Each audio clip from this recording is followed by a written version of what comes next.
Voigt talks about approaches to the literature review.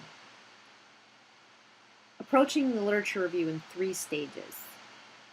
And again, as I mentioned at the beginning, this is a little bit like the chicken and the egg, because sometimes you really don't know what you're looking for when you start off on the literature review. And Voigt says that's fine. That's exactly the way it's supposed to be. 3 stages he's talking about the literature review. So with exploratory, he's talking about just going out there and doing those basic searches on topics that interest you, concepts that interest you. You know, in exploratory, these are not different types of literature reviews, these are just different stages in a literature review.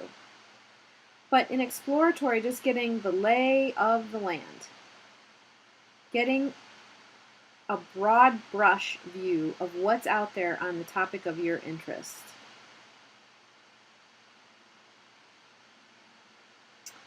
Then, with that, you can make a decision, you can make decisions about your research problem. What's not available? What research hasn't been done on a certain topic? That's what you can do with the exploratory part of your research, of your literature review. It's the second stage. It's this targeted stage of the literature review that is more intense. This is when you're going to be looking at lots and lots of different sources, lots of different journal articles mainly, lots of articles in the trade magazines or on the listservs to get the gist. How you've already got your problem, your research problem, and you identified that through a first stage exploratory literature review. Now you've got your problem. Now you do targeted searches on that concept. Say you want to study transfer among community college students to other community colleges or to universities. Now you have your topic. You start looking for research on this topic. You're looking at student swirl in higher education, let's say. So you start using those special search terms to look for information. What you're looking for in the targeted stage is how did other authors operationalize the variables? What methods did they use?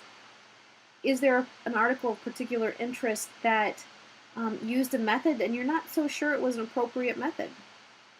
This is where you can find research that you could replicate by using different measurements of variables, different methodologies for how to study those variables. That can all come from this targeted literature review, and this is going to be more time consuming. So once you've done that targeted stage, now you're conducting your research. Once you get to your results, you go back. And Voigt calls this the revisiting. It's a final literature review that you do. It's shortened after conducting your own research. And he says the reason to do this is to help you interpret your own results.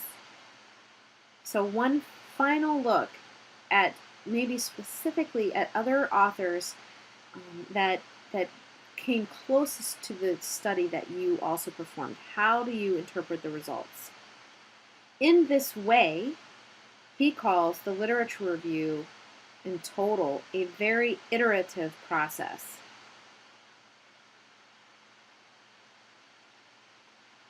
So you're going back and forth, back and forth, back and forth to your study, to defining your variables, to conducting your analysis, and back to the research. You're going to need help, maybe along the way, figuring out the problem,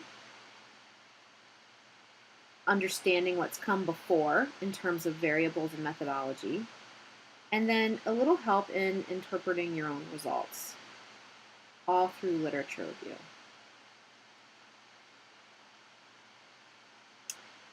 It's iterative also because as you're going through your own study, knowledge changes.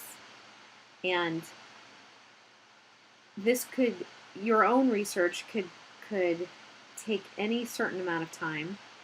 Let's say it takes 6 months. In that 6-month time period, new information is being published. The knowledge changes. Other researchers have added their own incremental results to the body of literature. Then, once you have gone through these stages, then it's time to stop. Because you could explore the literature forever. And so as a researcher, when you're working on your dissertation, there's going to come a time when you just need to put a stake in the sand that says, I'm not going to look at anything else. I've finished. I've gone through these 3 stages. I revisited the literature in order to help me interpret my own results and in order to help me create recommendations for future research. Then you just put the stake in the sand. I'm not going to look at anything else. I'm done.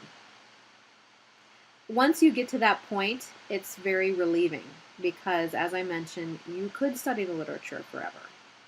And if you do that, you will never finish your own research. So there just comes a time when you just have to say, stop. So those are some approaches to the literature review. Let's look now at your critiquing a journal article. Journals can be found, or journal articles, especially related to research in higher education. Here are some sources to consider. Looking for journal articles, I particularly liked the Journal of Applied Research in the Community College. Many of the methods used in that journal are quantitative, and so I draw from that journal. But here are some other sources where you could go to look for literature in higher education, and especially in relation to community colleges. Community College Research Center publishes research briefs. The Community College Journal of Research and Practice is like the Journal of Applied Research in the community college, although it's not always as quantitatively oriented as the first one on the list. And then finally, there are practitioners at institutions of higher education called institutional researchers who are pulling together information about their institution for executive decision making. So many colleges, many universities have an Office of Institutional Research on the campus. It's a discipline unto itself. The subject matter is typically that institution. And when I say it's a discipline unto itself, the professional association is called the Association for Institutional Research. And that association publishes many, many journal articles. And one in particular is called New Directions for Institutional Research. So that's another source to consider when looking for information about higher education and looking for information about community colleges also in particular. But that one spans both universities and community colleges. Okay, now let's look at critiquing. So in order to do a good literature review, and in order to be a good practitioner in your own jobs at your own institutions, you have to be a good consumer of the research. And a consumer of the research means that you just don't necessarily accept the results at face value. You have to buy the results. You have to think that they are valid and reliable and worthwhile.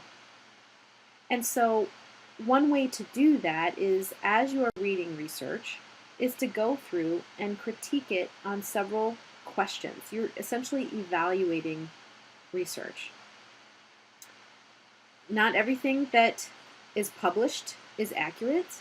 Not everything that is published is good research. Not every research question is a relevant research question. And you have to ask yourself these questions in order to figure those out each time you read a research article. So some of those questions are outlined in the textbook. And I've also created a questionnaire around critiquing research. This ends this part of the module's presentation. Please move on to review the next part